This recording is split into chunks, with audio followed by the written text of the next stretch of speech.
the fourth of our 5 lectures in this year's Women's Studies and Religion program lecture series. And we have one more lecture after tonight, which we look forward to on March 24th. We will hear from Ben Dunning, who's here tonight. Where are you? Yes, Ben will make his presentation on March 24th on Specters of Fall, Sexual Difference, Creation, and Resurrection in Early Christianity. And that will conclude our lectures for this year. Tonight, we are very excited to have the chance to hear from Lucinda Ramberg. Lucinda is visiting with us from the Department of Anthropology at the University of Kentucky. She started her doctoral work in theology at Union Seminary, where she studied ethics with Beverly Harrison, and that was followed by many years of feminist activism related to those theological concerns. And it's out of that experience that her doctoral work in anthropology evolved, and that this project came to the fore. And I really think of it as kind of a model of how the Women's Studies and Religion program originally began, trying to see what scholarship would look like that was informed by feminist practice. So we will be hearing tonight about the book that Lucinda is working on, based on 18 months of fieldwork in Karnataka. And I'm delighted to turn the microphone over to Lucinda. Well, thank you all very much for coming, and I just want to briefly start by thanking the Women's Studies and Religion program for bringing me here for this lucky year, and for the gracious introduction, and also to Liz Sutton and Eva Payne, who organized this beautiful party, which is such a great atmosphere to give a talk in. I am going to begin with 3 brief points of orientation. So let's see how this works. Where's my... You can all come to my performance. Oh, that was very fast. Okay, so this is the Indian subcontinent, and the area where I did my research is right about 100 kilometers inland from Panji in Goa, in the northern part of Karnataka. And then this is the state of Karnataka, and I was working in the northern part in this area mostly. And then here is Yelima, the goddess about whom you will hear much this evening, at her main temple. And I'll just point out to you some of the signs of her married auspicious status: her kumkuma, her nose ring, and her marriage necklace that she has on. And this is Yelima as she appears in her village manifestation. And this is the goddess in her village manifestation that I'm mostly speaking about. In an ongoing South Indian practice, girls are married to a goddess. This marriage is the central initiation rite for Devadasis, women who transact in the favor of the goddess outside the walls of her main temple, and in sex outside the bounds of conjugal matrimony. Their alliance with the goddess is not recognized as a matter of legitimate kinship or religion within the law. Indeed, in the most recent wave of over 100 years of reform, begun in the colonial era, this practice of dedication, as well as all the rites it authorizes Devadasis to perform, have been criminalized. The book-length ethnography that I'm completing this year takes this practice and its reform as an opportunity to consider what can count as religion and who and what marriage is for. This section is called Udi Tumbuadu, which translates filling the womb or lap. One day they took me to the river for a puja, worship, ritual.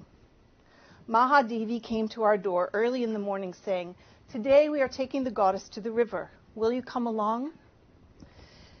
As was so often the case when they called my research assistant Jyoti and I to come along with them and the two goddesses, Yelima and Matangi, to roam from farmhouse to farmhouse for festivals and for household rites on auspicious occasions, such as the birth of a female buffalo calf or the successful drilling of a new bore well, we set off with very little information about what might unfold.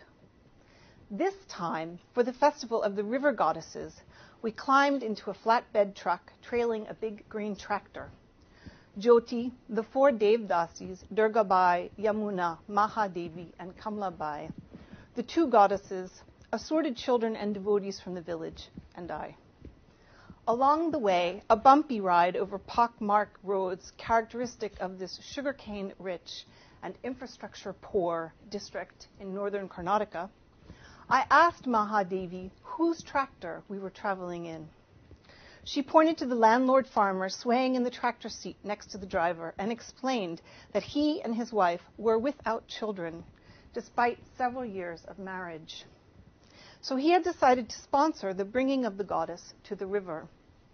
I recognized in this account the making of a harike, or religious vow, in which devotees seek to secure blessings of fertility and prosperity from the goddess through acts of propitiation towards her. Devotees make material offerings such as grain, saris, or silver ornaments, or they perform pilgrimages, renunciations, or make prostrations.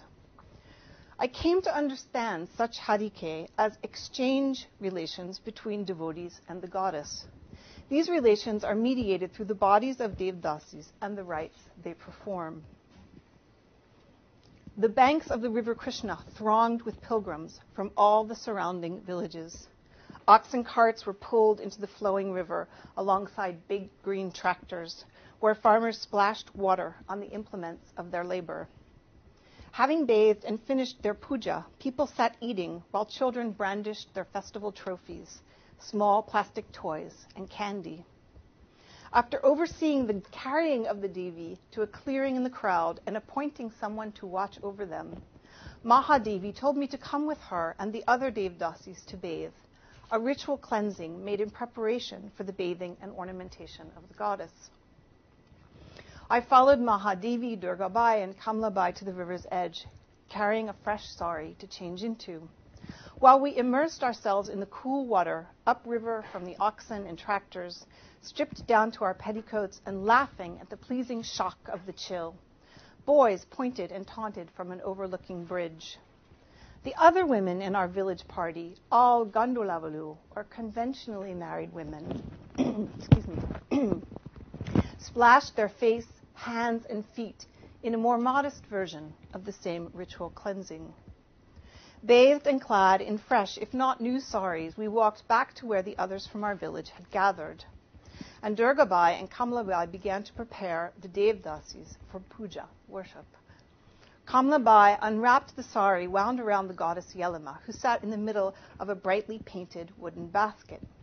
Carefully untethering the silver murti, or form of the god, and placing it along with all of Yelima's gold and silver ornaments in a large bowl of river water, she bathed the body of the goddess.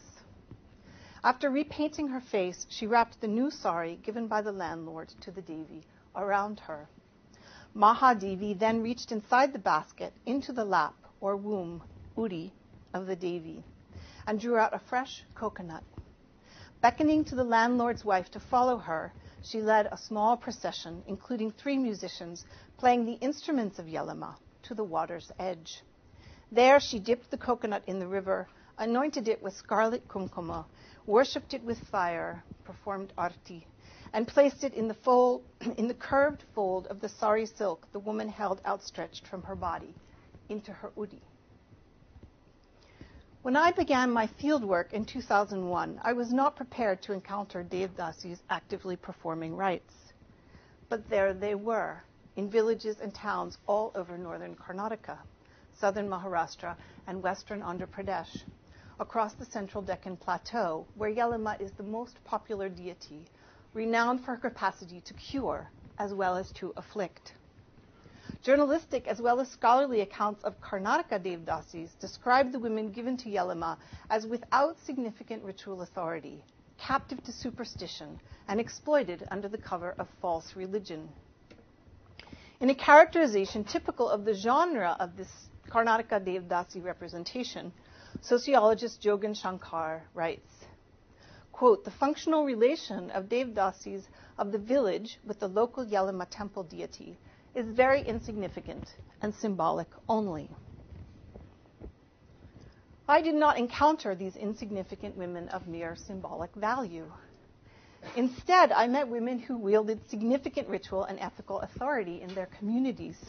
This authority was based on their ability to handle a very hot goddess, to perform the valence of her presence from curse to blessing, failed crops to abundant harvest, illness to well-being, empty womb to newborn child.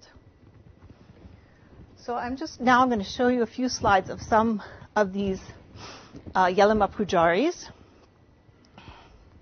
This is a woman who I encountered in the midst. I was sitting with my research assistants translating songs, and she just appeared, coming, asking for grain and giving blessings. This is a woman at the main temple complex with one of Yelima's sacred instruments, which is called the shruti.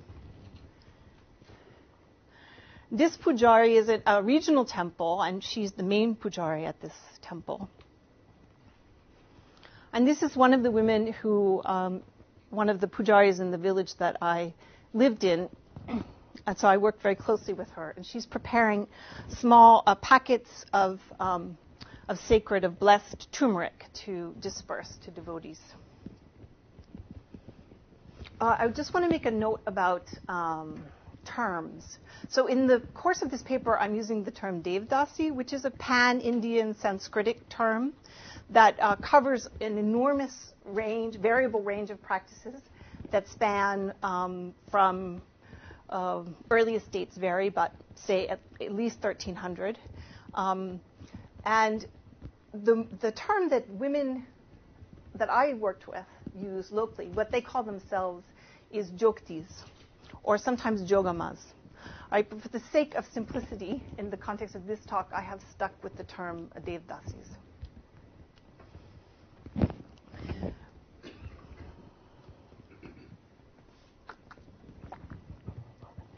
Once I understood that a large percentage of Devadasis spend most of their lives doing ritual work, I reorganized my approach to my research in a way that allowed me to foreground the question of religion alongside the question of sexuality I had come to study.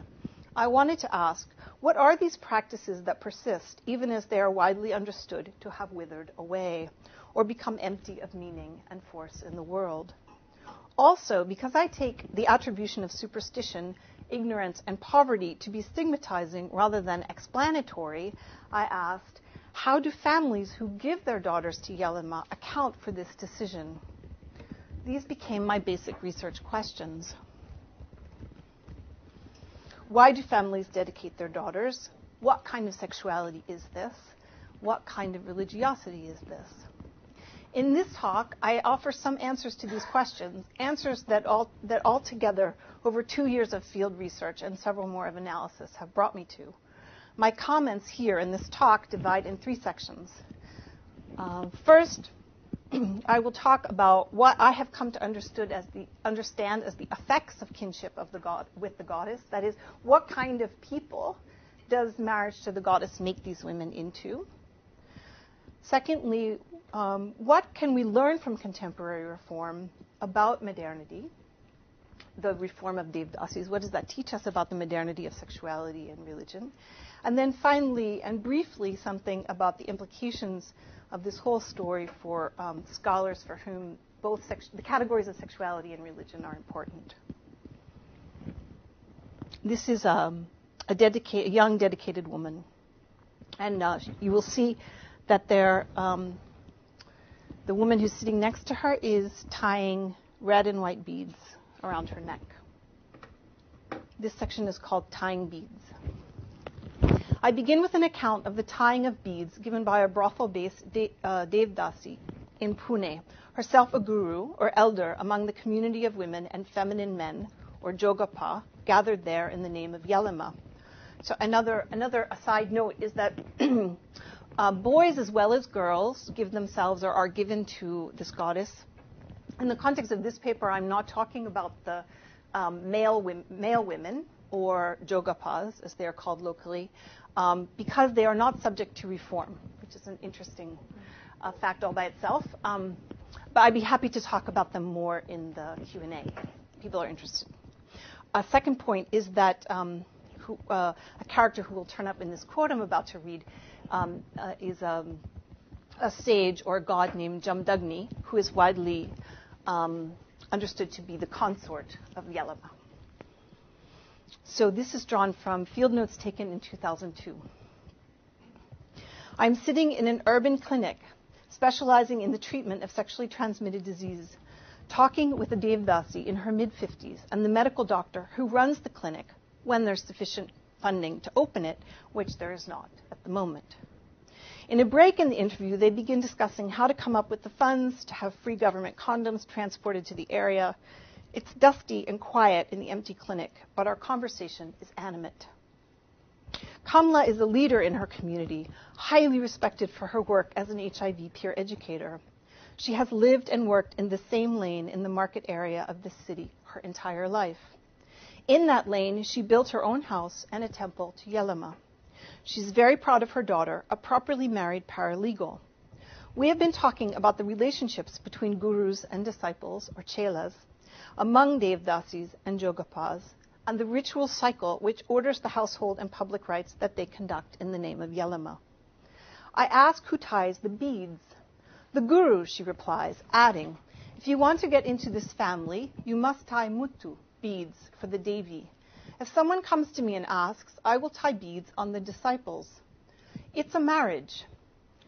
Who do disciples marry? I asked. She responds, the Devi. Jamdagni is only the husband of Yelama. Now, I have a second quote. This is taken from an interview with Mina Sesho, who has worked in the region for over 20 years, mostly organizing sex worker peer educators. She's done extraordinary work that's been honored by the Human Rights Watch Foundation, among others. She said, the minute the muttu is tied, the beads, the esteem of that child is so built up, she thinks, I am no longer the child that will leave this house. I am the one who will build this house. According to a government survey, some 20,000 Devadasis are living in Karnataka. Virtually every village in that state and many more in western Andhra Pradesh and southern Maharashtra has a small Yelama temple in it. The puja, worship in these temples, is virtually always conducted by a Devadasi from the Dalit community. And Dalit, for those of you who are unfamiliar with the term, is a self-designation of communities formally designated as untouchable. This is a quote. They call us pujaris, one explained to me, while laughing at my ignorance. What else would they call us? We keep the Devi. Yelama is the most popular deity in the region. 500,000 devotees from all castes throng to her main temple during the pilgrimage season, making her temple by the side of the Malaprabha River the most significant pilgrimage site in northern Karnataka.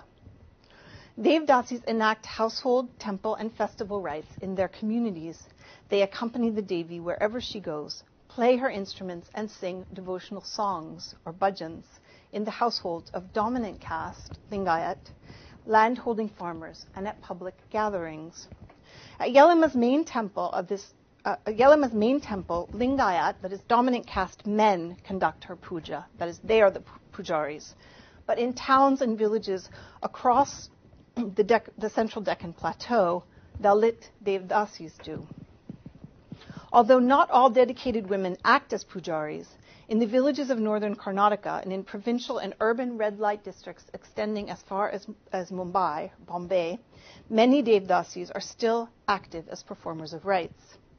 As wives of the Devi, Devadasis are Nitya Sumangali, ever married, always auspicious because never widowed. And here a nod to Frederic Margolin, who I'm very honored to have in the audience, whose whose work on auspiciousness as a critical axis of Hindu value my work is absolutely dependent upon. So honored to have you here.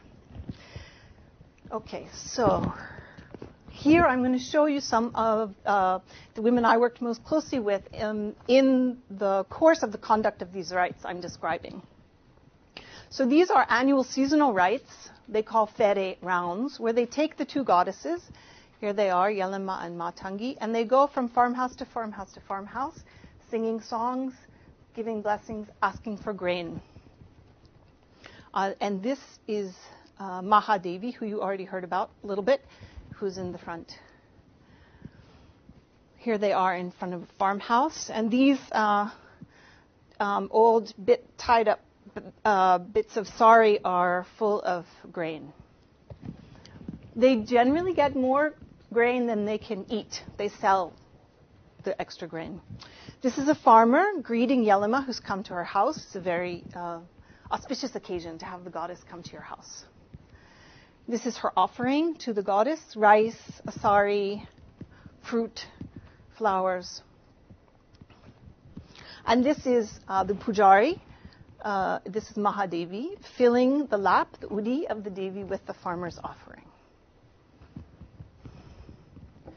In order to cultivate the favor of this Devi, and thereby all forms of prosperity, fertility, and well-being, dominant caste devotees must call upon the women who keep her.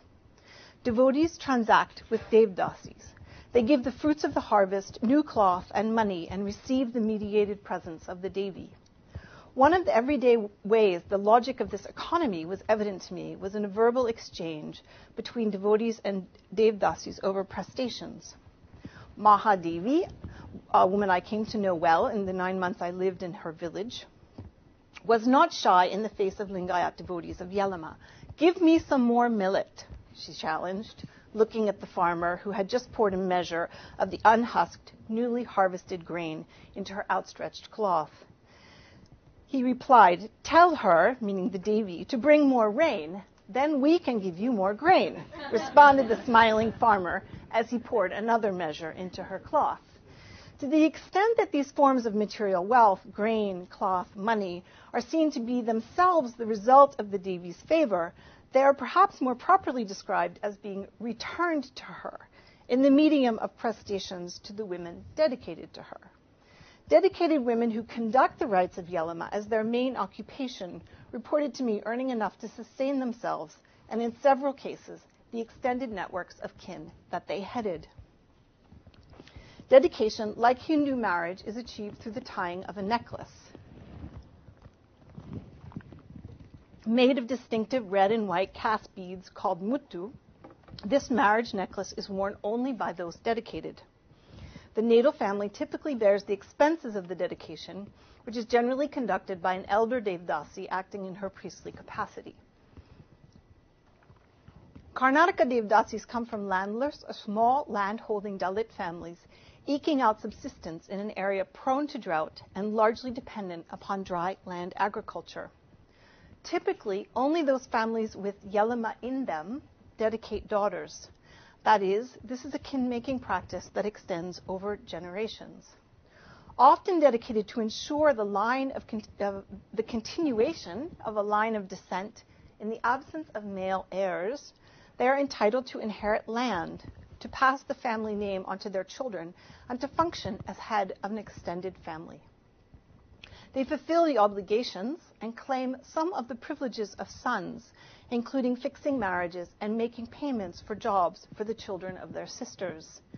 For those who might be familiar with Dravidian kinship terms, they're doing the work of mamas, or mother's brothers.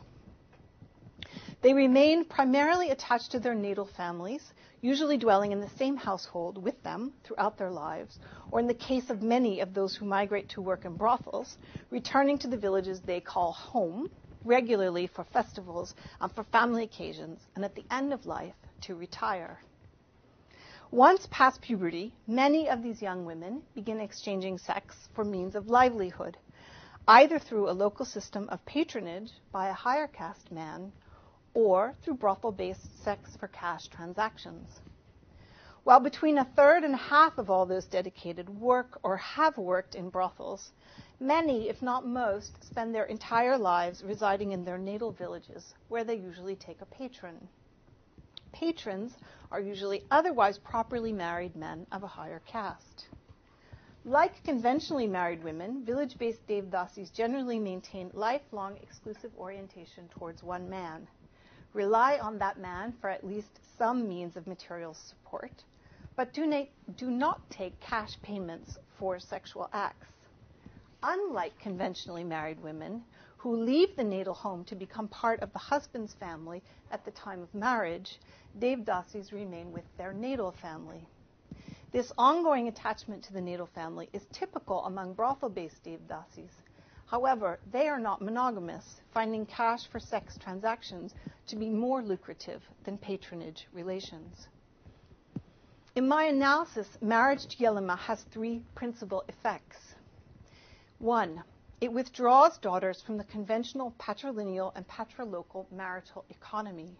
It makes them randi, and I will explain. 2. It renders them ever auspicious vehicles of and transactors in the favor of the Devi. It makes them into pujaris. 3. It situates them as economic actors, lineage and property bearers for their natal families. It makes them into sons.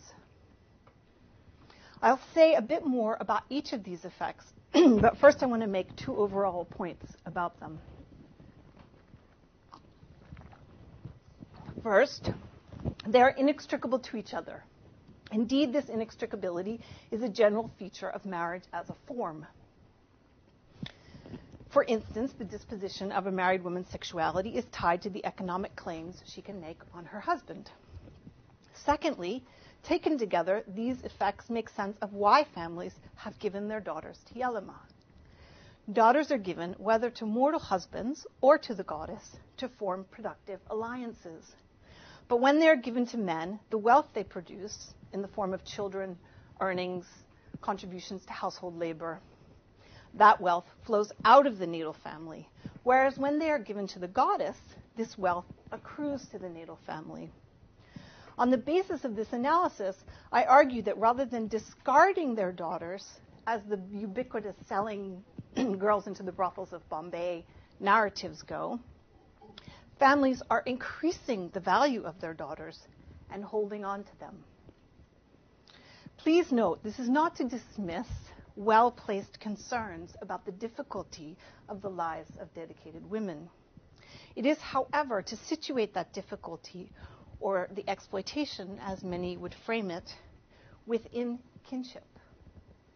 The anthropological formulation is this: marriage is a means of producing value in women, and women as conduits of value.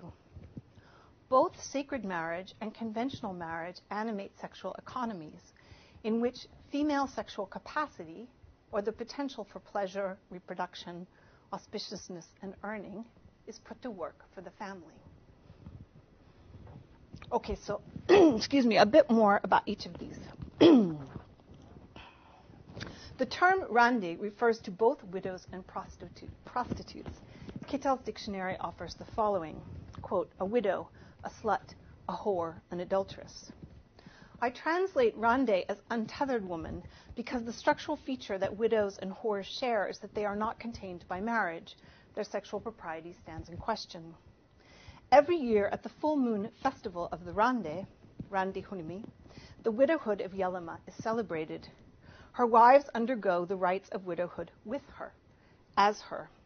They remove the markings of their auspicious marital status, or mutaide, and they enter a state of ritual mourning during which they do not attend any auspicious occasions or conduct any rites.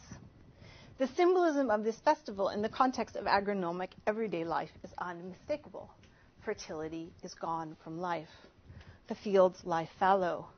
The cattle loosened. The woman untethered. This is an inauspicious but necessary time in the cycle of seasons, a loss heralding renewal, a death foretelling new life. On the occasion of her widowhood, Yelema is propitiated with abundant offerings. These offerings seek to secure a return, the return of her fertility. The Devadasis receive these offerings and with her, as her, reinstate themselves as mutaide, as married women, at the turn of the season, spring, a transformation which is also celebrated with generous offerings by devotees. Devadasis are randi, untethered women. They wander, laughing about the difference between herself and conventionally married women, or Gandalavalu. Durgabai put it to me like this: I go wherever I please. I never take anyone's permission like those Gandalavalu have to do every time they want to put one toe out of the house. I am like the cow whose rope has been cut.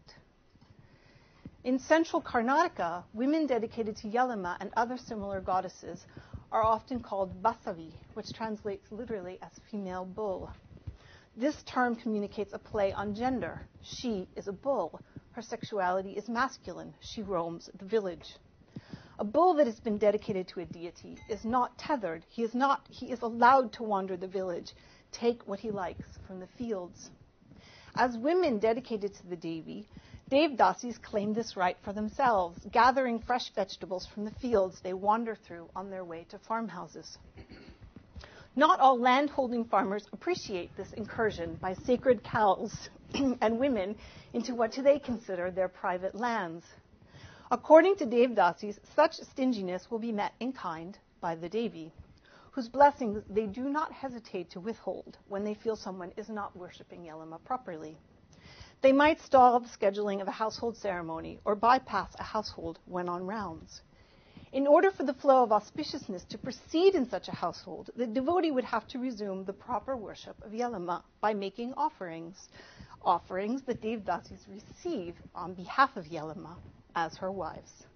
In short, devotees depend upon what Devadasis can give. And Devadasis can give because they are bound in marriage to Yellamma, but unbound by conventional marriage. Okay, a little bit more briefly about their being pujaris.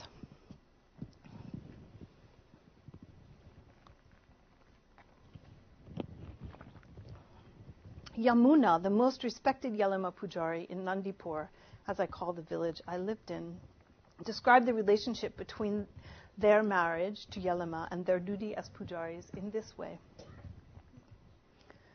When the beads are tied on us, when her turmeric is applied to us, we become as Yellamma. When the beads are tied, rice is thrown on us, as in a marriage.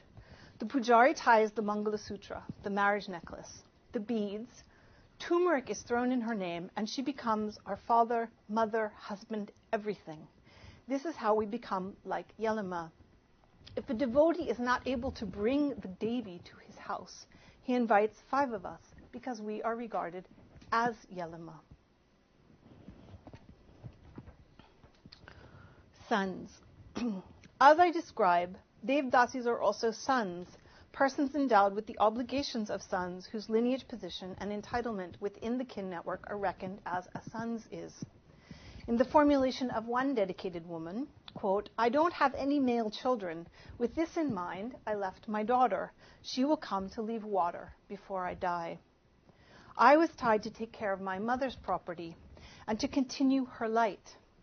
In the same way, in order to take care of me and mine, I tied my daughter. Shantama described her decision to give her daughter to the Devi Yellamma in genealogical terms. She continued a lineage of material and affective relations through her daughter. Within the Dravidian context where patrilineal and patrilateral kin arrangements ordinarily obtain, the conduct of death rites and the inheritance of property falls exclusively to sons in practice, not within the law, but within practice. In the absence of a male child, Shantama made her daughter into a son. This transformation in gender and personhood can be effected through a gift of the child to the Devi Yellamma. As well as having implications for the gendered entailments of property inheritance and lineage bearing, the recognition of Devadasis as son within a system of kin positions is linguistically marked. The children, this is a detail anthropologists get very excited about. The children of Devadasis call their mother's brothers, mama is the term, the Kannada term, by the term in Kannada for father's brother, kaka.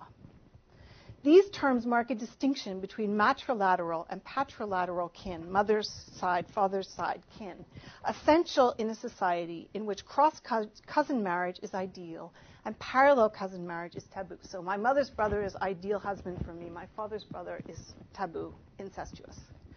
When the children of Devadasis call their mother's brother kaka, they are indexing their mother's position as their father, or a son in the family, or brothers to their male siblings. This is a recognition that governs decision-making about the marriage of children of Devadasis over generations. Up to this point, my remarks have focused on outlining the effects of kinship with the goddess. That is, I've attempted to convey the principal results of sacred marriage as a human practice, which, like conventional marriage, produces relationships of obligation and care between affinal kin. Also, and particularly in the case of women, marriage organizes the disposition of sexuality, the uses to which it can be put. This might all be characterized as a certain kind of anthropological argument about what kind of work people do on themselves, as well as through others, through practices of kin-making, in addition to the kinds of self and world-making they may enact through the conduct of rites, that is, by transacting with gods. Here, these two modes of self-cultivation and world-making are tied together in a knot of red and white beads. What are we to make of the desire to sever this knot? As I noted at the beginning of my talk, the practice of dedication is not recognized as a legitimate matter of kinship or religiosity within the law. At this point, I want to turn to the question of reform, that is, the efforts to unmake the forms of life that families have been making when they dedicate their daughters.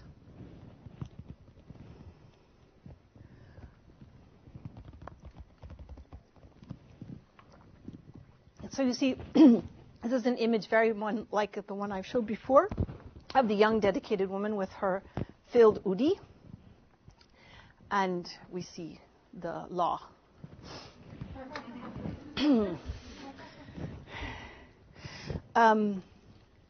The evidence of inscriptions and written accounts place Devadasis as a specialized class of temple servants dedicated to perform elaborate dance forms and other rites in temples throughout South India from the 10th century. So here I say the 10th century. Present at major temples, they were sophisticated choreographers, musicians, and ritual performers whose importance to the wider political life of the deities, temple economies, and the institution of kingship was manifest in the significant land grants and other forms of royal patronage they received. For missionary and colonial observers, however, the active non-conjugal sexuality of temple dancers could only appear as prostitution, a corruption of Indian womanhood and sacred spaces. The reform of Devadasis in the colonial period took shape, as did the reform of practices of sati, or widow immolation, and child marriage, in the context of debates between officials of the British Empire and Indians who sought to demonstrate their worthiness to self-rule. These debates typically focused on women as the bearers of culture and tradition and the embodiment of the future of the nation, as has been elaborated in the work by many post-colonial feminists.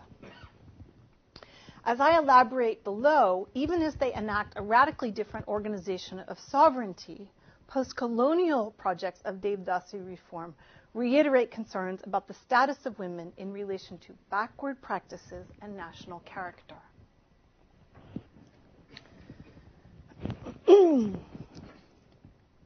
Until recently, dedications of girls, and sometimes boys, as I mentioned, were performed at Yelama's main temple.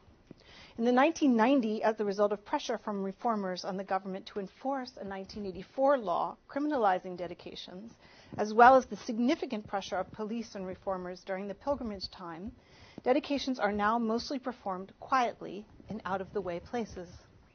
They are also significantly on the wane. With two exceptions, the 100-some Devadasis I spoke with about the future of the practice said, "This will end with us. We will marry our daughters." In short, dedications are ongoing, but fewer and fewer families with Yelama in them are choosing to give their daughters over to a life of ecstatic embodiment, mendicant priesthood, and illicit sexuality. More and more dedicated women are taking the path reform has opened to them, forging kinship with the Devi foregoing kinship with the Devi in order to pursue possibilities of positive state recognition and sexual respectability. In this section, I consider Devadasi reform campaigns as an instance of the work the body is made to do in order to become a fit subject of modernity for the Indian nation. Achieving citizenship, as we shall see, precludes opening one's body to the Devi's desire. This has been established as law. Within the 1984 Karnataka Devadasi Anti-Dedication Act, the marital relation is constrained to heterosexual and human unions, and marriages to the Devi are annulled. Under the provisions of this act, Yelima women are enjoined to abandon their rights, sever their ties to the Devi, and marry properly. These measures mark the renunciation of an illicit sexuality. Those who incorporate them render themselves newly eligible for positive state recognition in the form of loans, job training, and access to medical care. In short, they become citizens of the post-colonial state. Those who do not incorporate these measures are called ignorant, dirty, and backward, and threatened with imprisonment and fines. So just a note here about my use of the term citizenship. I mean this in its broadest sense, as a mode of inclusion in the protections and benefits of state belonging. People whose modes of life have been criminalized cannot be counted as citizens, though they may be passport-bearing and have a vote in that sense. The interests of three social movements converged to produce this contemporary wave of reform. And there's a whole rich, incredible history of reform that I'm just have to bracket for the purposes of this talk. But we could talk about it more if people are interested. Christian feminists concerned, these are the three social movements, Christian feminists concerned about the sexual exploitation of Hindu women under the cover of false religion, Dalit activists opposed to sexual liaisons between upper caste men and Dalit women, and public health workers for whom Devadasis were metonymically and inextricably linked to prostitution and the spread of HIV. These three groups together created sufficient publicity and public pressure to generate the passage of the Anti-Dedication Act. Each of these movements conceived of their aims in liberal terms as emancipatory efforts against exploitative and harmful practices. The means of reform, however, have often been repressive. Initial government reform efforts focused on enforcing the ban on dedications.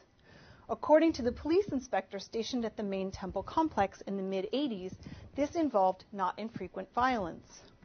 At the height of the main pilgrimage season, at the time of the full moon, his teams of officers would patrol the far reaches of the temple complex and break up camps of devotees conducting dedication rites with billy clubs and shouting. In my conversation with him in 2003, he regretted beating up poor farmers, but described this force as necessary by invoking a pedagogy of coercive transformation for the ignorant and unreasonable.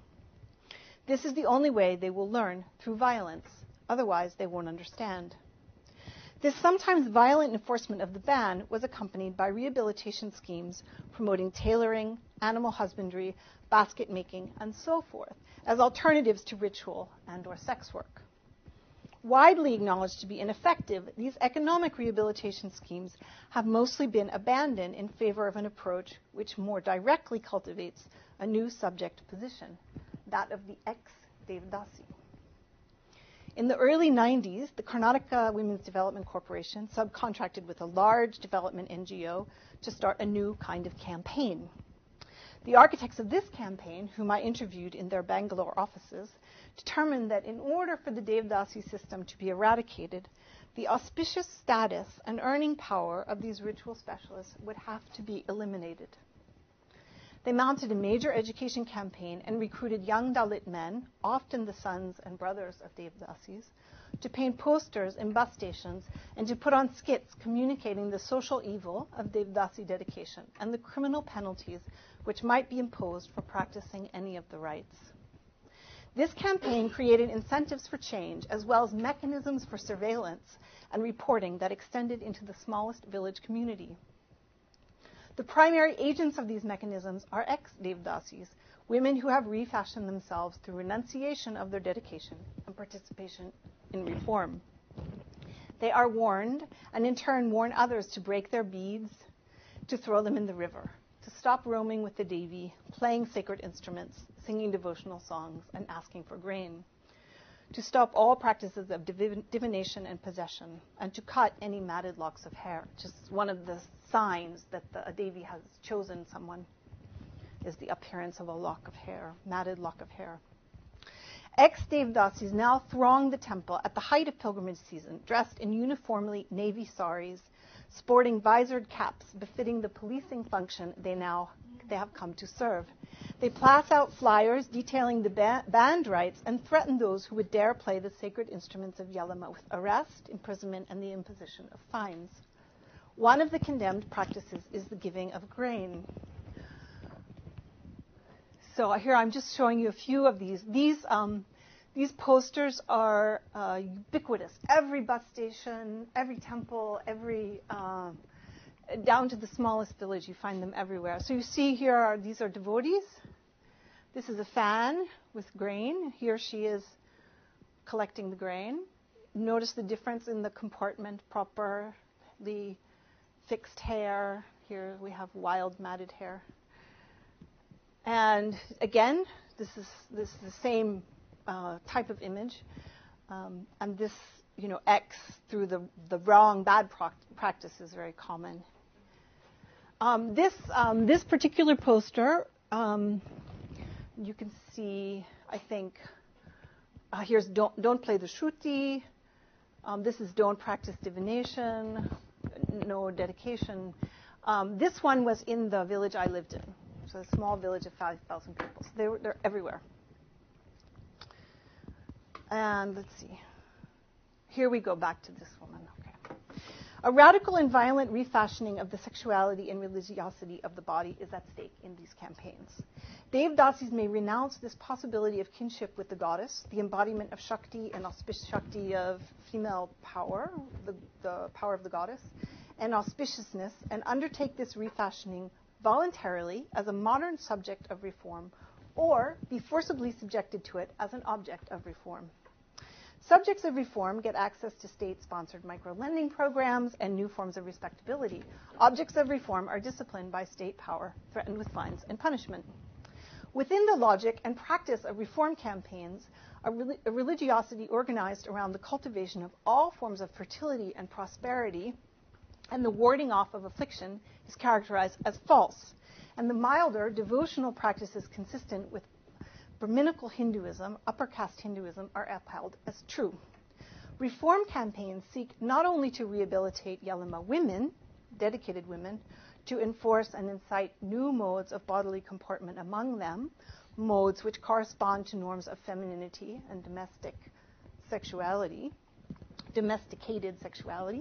They also seek to rehabilitate Yelama.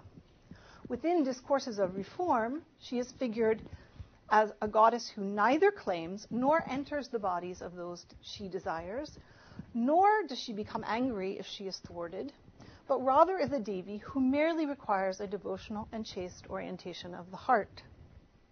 Such a goddess does not transact in the messy business of fertility and its renewal.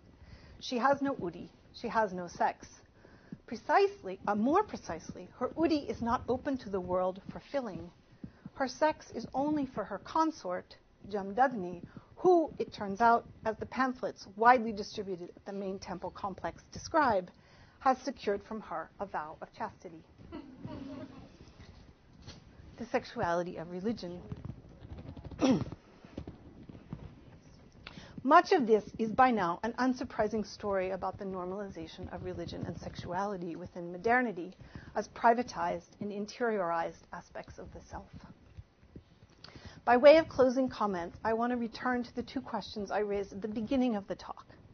Who and what is marriage for, and what can count as religion? The marriage between Yelama and her wives, I have suggested, for Dalit families, is a means of producing gender and value in the bodies of their children, a way of securing some access to the wealth and favor of the goddess and her land-holding devotees, and a mode of self-perpetuation over generations. Making gender, securing wealth, reproduction over time, these effects of marriage have long been recognized by feminist anthropologists. But anthropological recognition falls in an entirely different register than state legitimation, as many of us in this room no doubt have been made to feel. In the anti-dedication law, marriage to the deity is rewritten as a crime against the state. Marriage to men as rewardable by the state, which has set itself up in loco paternis, arranging marriages and paying dowries. Literally 500 rupees a man who will marry a Devadasi. This bill established as law the identification of Devadasis with prostitution and codified conventional marriage as the only legitimate form for reproductive sexuality. Patterns of relatedness between Dalit families and the goddess have been criminalized, and normative and naturalized patterns of kin-making were privileged in relation to the state. This, among other things, is a modernizing process in which the state seeks to shift the allegiance of Dalit families from the goddess to itself. Marriage here is for making citizens and normalizing their sexuality. What can count as religion? Anthropologist Talal Assad has argued against any universalizing definition of religion and for the importance of critical genealogies of what can count as religion, what comes to be excluded from the category of religion, and how the modern production of a domain of human experience called religion is mutually constitutive of the space of its presumed absence, the secular. In addition to demonstrating the ways that modern power is imbricated in the production of what counts as religion, Assad reminds us that the idea that religion consists of belief has a very specific history in Protestant Western European Christianity. Richard King says it even more forcefully. He says, religion is a Christian theological category. 18th and 19th century Western observers, many of them Christian missionaries, saw not propositional belief, which is what gets to count as modern religion, but idolatry and orgiastic frenzy in Indian religiosity. But later scholars discovered in Vedic texts evidence of a more philosophical and monotheistic, therefore obviously evolved religion. The production of a textual Brahminic religion, upper caste religion, predominantly Vaishnava, as the, quote, real religion of the Hindus and the unifying basis for the nation of India, worked through both the purification and homogenization of Hinduism and the production of its other, Islam. Histories of this process have focused on the incitement to communal violence at the heart of the nationalist project. Another consequence of the nationalization of a patriarchal upper caste Hinduism has been the resignification of subaltern religiosity. The folk religion of Aboriginal people, members of outcast or Dalit communities, tribals, Adivasis, and women has become increasingly framed as superstition. Dalmia and Van Steiten-Koren write, the tendency to classify folk religions as degenerate or primitive forms of Hinduism goes back to colonial ethnography and historiography. These cults, which express themselves in festivals concerned with the winning of power and the renewal of life in rural and pastoral societies, have been labeled inhuman, barbaric, orgiastic.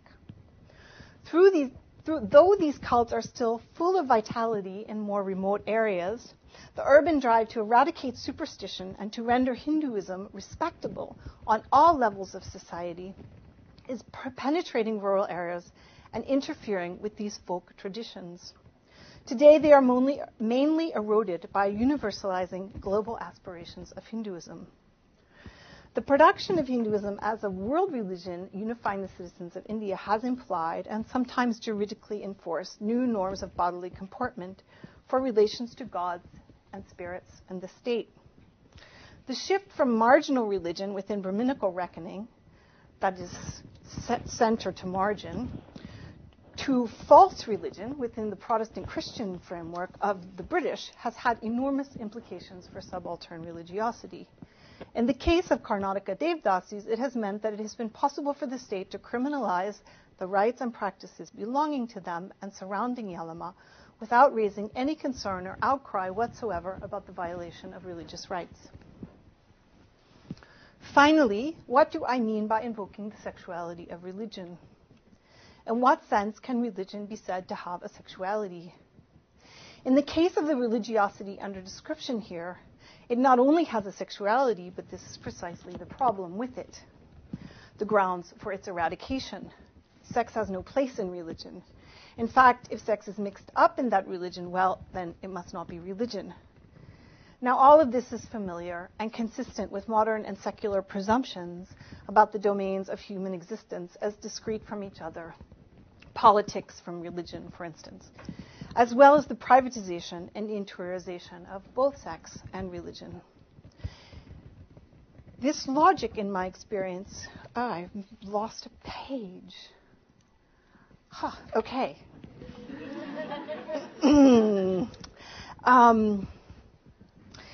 Let's see. So the point I want to make here at the end is that the reformers, you will remember, found that economic rehabilitation schemes did not change these women. They had to eradicate their religious practices. They had to change their religiosity in order to change their sexuality. And I think that that has a very interesting lesson, maybe for all scholars who are interested in these categories of religion and sexuality as critical categories, which is that not only these seemingly exotic South Indian Devi complex that I have just spent some time describing to you, not only such religions have a sexuality, but all religions have a sexuality. That is, all religions mobilize and organize sexual economies, distributions of fertility, the limits and possibilities of public pleasures, and the shape of our desires. I'll stop there. Thank you.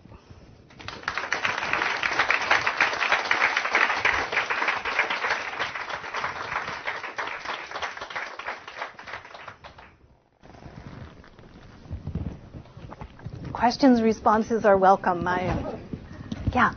Understand a bit more about the role that Lingayats play in relation to worship of the goddess, and especially how it fits into some kind of reform rhetoric. They're like, oh, Lingayats are monotheistic, and they're beyond that sort of religion. Great. Yes, of course. The question is about the relationships between Lingayats who are in the region. Thank you very much. Who are in the region, the dominant caste, and the dominant caste is a term developed by very important Indian anthropologist M.N. Srinivas to indicate that sometimes the economically and politically most powerful community is not the Brahmin community, right? So Lingayats are the most economically and politically powerful community in this region. They are the dominant caste. And they are also associated with a medieval reform movement of Brahminical Hinduism and the flowering of bhakti religion, of devotional religion, and certainly something closer to monotheism. So Lingayats are the major. They are the dominant caste, right? So, but they're the most devotees of Yalama are Lingayats. They're, number in the tens of thousands. And my experience in living in the region is that that the sort of that what we're trained to see as the kind of ideals of the Lingayats, the reform movement that the Lingayats are heir to, is very different than what obtains in everyday practice now. It's a very, I met many Lingayats who see themselves as superior to Brahmins, who are deeply invested in caste hierarchy, and certainly worshiping many gods. So it's a complicated territory. And this is not to say that this reform movement has not also have its influence. Bhakti is a very powerful force in the region. So does that answer your question a little? Yes. What happens to the children? You said that the children of the Devadasis, you mentioned one whose daughter was formally married. So is there like a different status given to the children or not? Or with the father, I mean, all the sorts of kinship issues that would normally attain in a normal patriarchal system. Yeah, well, this is an interesting question for many reasons. And it allows me to say a little bit more about the law, which within living memory, the children of Devadasis were referred to as Devadamakala, the children of God. And when they were registered at school in the place where you put the father's name, they would put Devadasi. So, and this was customary. Everyone did this. And one of the things that the law did was specifically annul the marriage. It made these children illegitimate.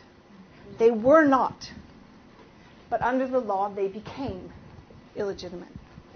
So, and this is one of the things that the reform campaigns have really emphasized, is the tragic condition of these children of Devadasis as children without fathers. So this is how they are increasingly understood and framed in local terms, is as fatherless. Yeah. Normally in India, higher caste people try to justify all these religious practices, saying that these practices have justification in the religious scriptures, right from Vedas to late Hindu scriptures. Do you find any justification for this practice in any religious scripture? No.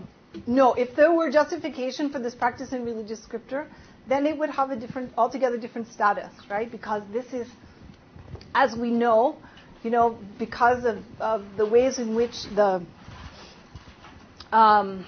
British adopted a policy of non-interference in religion officially. Obviously, it's much more complicated in practice, but officially they adopted a policy of non-interference. So what that meant was when some kind of a controversy about the status of religious practice or temple or customary law came before the court, they would turn to these mostly Brahmin pundits, interpreters of text, for an interpretation about whether this was actually authentic Hinduism or not, right? So that process is part of how it is that Hinduism became a much more textually based and authorized religion. I'm grossly simplifying an extremely complex process. But so what that means is that practices today that can find some justification in ancient texts are valid or validated by that textual basis. You mentioned that British government did not interfere in the religious practices. No, that was their official policy. They did indeed interfere. Yeah, you gave the example of sati, and there is something like a false justification of sati in Hindu scriptures. I don't go into details that, but they try to quote some Vedic mantra which apparently justifies this practice, but still the British government banned that practice for good. But I think one of the points that I understand you to be drawing our attention to, which I think is a critical point, and I did not spend enough time elaborating it, is that these debates between the occupying colonial powers, the British, and Indian elites over the status of women in practices like widow immolation, like sati, these debates and child marriage, as well as Devadasi dedication, these debates were formative in this anti-colonial struggle, right? In this debate over whether Indians were ready for self-rule. So it's not a surprise that these same kinds of anxieties and concerns are very much alive to post-colonial states about national character.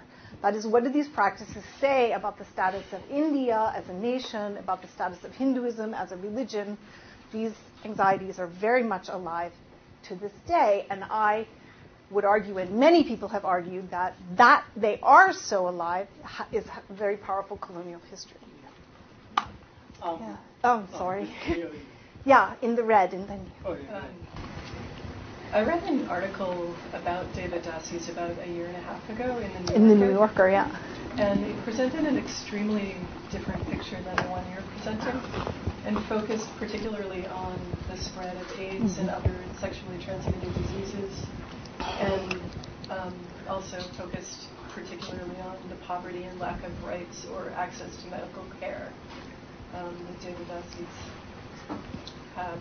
And I'm wondering if you could speak to that divergence. Great question, thank you. He and I actually talked to many of the same women. It's a really interesting example of how different stories can be told. I think one thing I have to give Dalrymple, he's a famous Orientalist, credit for is that he really spends some time noticing the auspicious status of Devadasis. He's very skeptical that it still has much force, but he does at least notice it. And most journalistic accounts, Frederick. Due to me. Oh, thank you. You intervened. And when I read, I was horrified. And I said, this guy is absolutely ignorant. Yeah. So at least you should say a few things. And I insisted on the auspiciousness. But I couldn't change a lot. Oh, well, I'm so thrilled to know it was like, I don't have to give him credit, I give you credit. From him, believe me. Yeah, that makes much more sense. Yeah. It's otherwise, it's such purple prose, it's horrible. I was horrified. Yeah. Just horrified. But this kind of journalistic, there are many, many worse examples, but it's extremely common kind of representation. And it's precisely what I'm writing against. So I guess that's my, is HIV a problem for the dedicated women I talk to who work in brothels? Absolutely. All over the world, it's a problem for sex workers. All over the world, it's a problem for married women. This is a global epidemic. So I have deliberately avoided spending a great deal of time talking about the conflation between Devadasis and the epidemic, because I think it grossly distorts the picture, in my view. And what I'm interested in doing is trying to tell a different kind of story. Yes. Would Devadasis working in a brothel be working with other women working in the brothel who are not Devadasis? Yes. Yes. Would you know which is which? Would the customer know, or would it be? Not necessarily. No. There are. It's mostly the brothel industry in this part of India, and in most of India, is organized in small households, and the households are mostly kin-based. So there will be households that are kotas that are of mostly dedicated women, and others that are not. But they're all mixed, and they would often say to me, "There's no difference between us. We're the same." And another story about modernity that's a very interesting story is that the identity that's more salient to both brothel-based Devadasis and non-dedicated sex workers is the identity as a sex worker peer educator. This is a transnational identity that they can take part in and feel very proud of, that they are working to spread good information about preventing HIV. And in terms of the customer or the client, I don't really have a good basis for that answer. I've asked people, and they said, no, there's no difference. There's no feeling like, I'm going to a Devadasi. I get the special blessing of Yelama and this sex act. Nothing like that. But I didn't, for perhaps obvious reasons, just like I didn't spend time hanging out in dominant caste households because I wanted my alliance to the community I was working with to be obvious. I didn't spend time hanging out with Johns either. So, yeah. Oh, I'm sorry, I skipped over you. I'm very sorry. Please, tell me your question. Well, my question is basically about the theme and the political, the critical edge of the presentation. I don't care if you got the facts right or not. The thematic, I think that what you are doing really interesting, that is to use this sample there, this culture to critique modernity, nationalism, state, and West. Okay, so in your closing statement, and you said that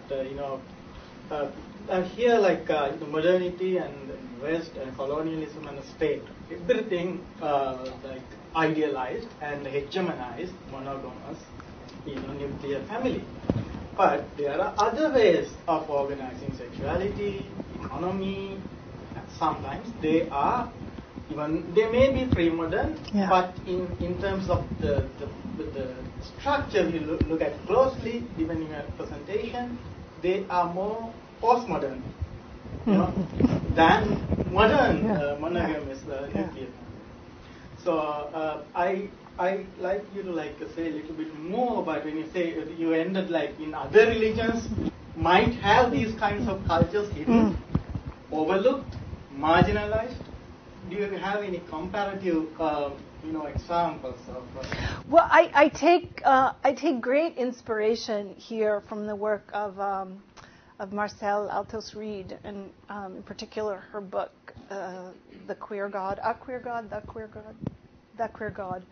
And she's a recently deceased theologian who drew on post-colonial theory, liberation theology, queer theory, feminist theory, to write these kind of brilliantly provocative texts. And she has this amazing story about, which we read, some of my students from last semester, which we read about her confirmation, a moment in her confirmation in,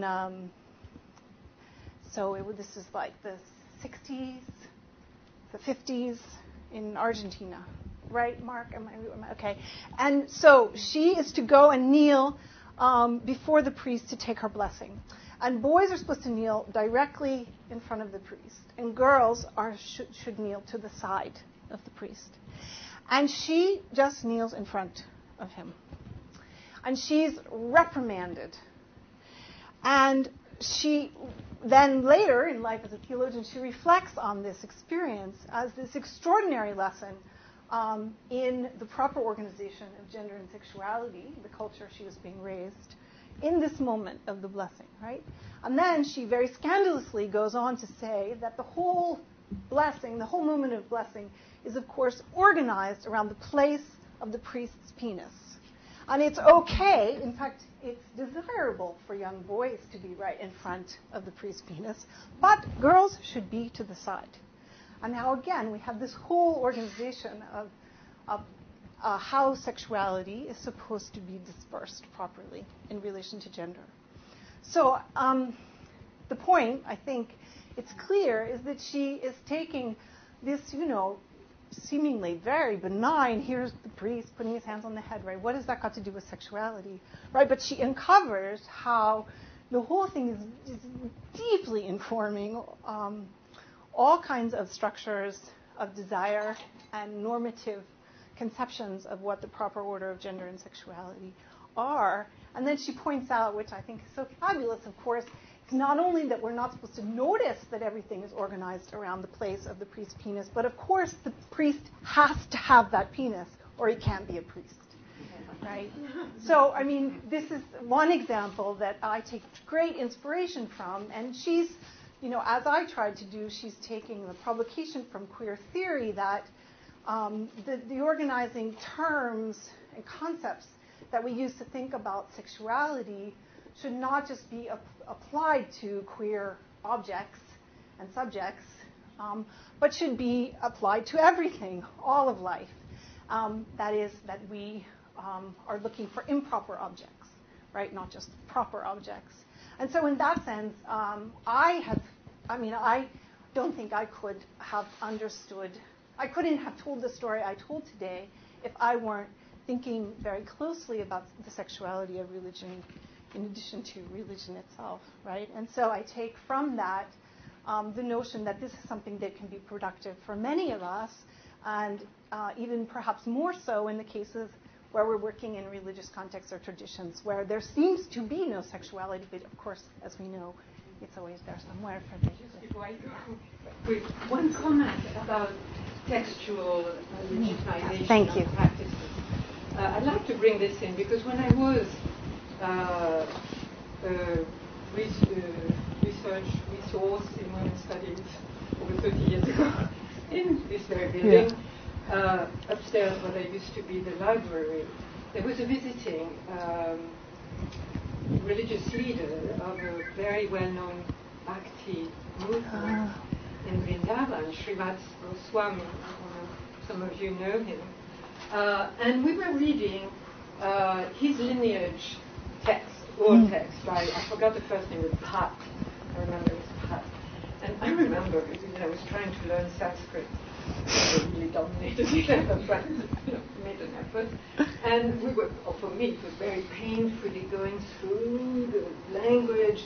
And it was a ritual chapter with detailed description. And you have to do it this way, wave your little finger and then, move your left. Very, very detailed, exactly what you must do. And then after, laboring over these texts and feeling how terrible if you make a mistake, the last line. But if in your country the practice is different, do it the local way. I always quote this. That's because wonderful. The oral tradition and practice trumps the text. Yeah. Even in a very well recognized, very prominent Bhakti lineage. As that of Srimad Goswami. So this sexualization, as many as Latamani about Sati points out, was a very colonial Western gaze. And it certainly doesn't correspond. And we have plenty, you made reference to the epigraphy of Devadasis, Devadasis. And certainly in the text that I worked on, which I gave a copy to the library here, which is a Shakti text with a secret ritual, which I worked on, the Devadasis. No, I should clarify that my response was constrained to the practice I studied with, which is this regionally specific practice and these particular rites that are being criminalized. But you're absolutely, thank you for setting the record. I think that the difference with Puri, Jagannath Puri, is of course, the Yelama Devadasis are Dalit, and I think that has a lot to do with criminalization, because the reform movement, they didn't let it happen in Jagannath Puri. It affected it, but the law was never passed. They would not use the term criminal.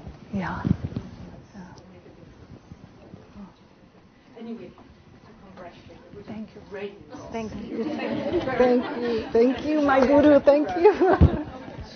One last question? Yes, she's had her hand up. Thank you. I was interested, you said that they were temple dancers, and what I was interested in were these people, did they do like Kuchipudi and Bharatanatyam? Did they actually do sacred dance, classical Indian dance, or what type of dance? And did you have to be a Devadasi to do this? And then was it restricted to this path? No, this is a wonderful question, and it allows me to make a really interesting point, which is that all of the forms of classical dance, like Bharatanatyam and Kathak and Odissi, that we are familiar with, many of us, were antecedents of them, once belonged to temple dancers and were only ever performed by temple dancers, that is, women who were dedicated to that performing art.